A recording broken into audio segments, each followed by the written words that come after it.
நீங்கள் ஒரு கிரியேட்டராக இருந்தாலும் சரி, இல்லை சாதாரண வியூவர்ஸாக இருந்தாலும் சரி, அதை கண்டிப்பாக உங்களுக்கு நேரடியாக பாதிக்கும். யூடியூப் தரப்புலேருந்து 2 முக்கியமான விஷயத்த வந்துட்டு ஷேர் பண்ணியிருக்காங்க. என்னென்னு பார்த்தீங்கன்னா, யூடியூப்பில் ட்ரெண்டிங் டேபவே ரிமூவ் பண்ணியிருக்காங்க.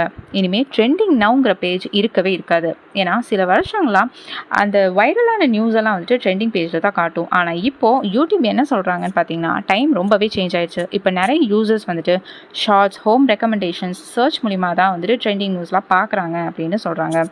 ஒரு பொதுவாக ட்ரெண்டிங் லிஸ்ட் இருக்கிறத விட்டுட்டு யூடியூப் சார்ட்ஸ் வந்துட்டு ரெடி பண்ணியிருக்காங்க.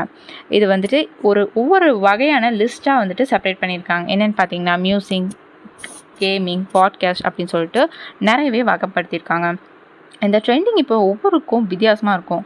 நிறைய சின்ன சின்ன கிரியேட்டர்ஸ்க்கும் வந்துட்டு அதிகமாக வியூவர்ஸ் கிடைக்கிறதுக்கும் வாய்ப்பு இருக்குது.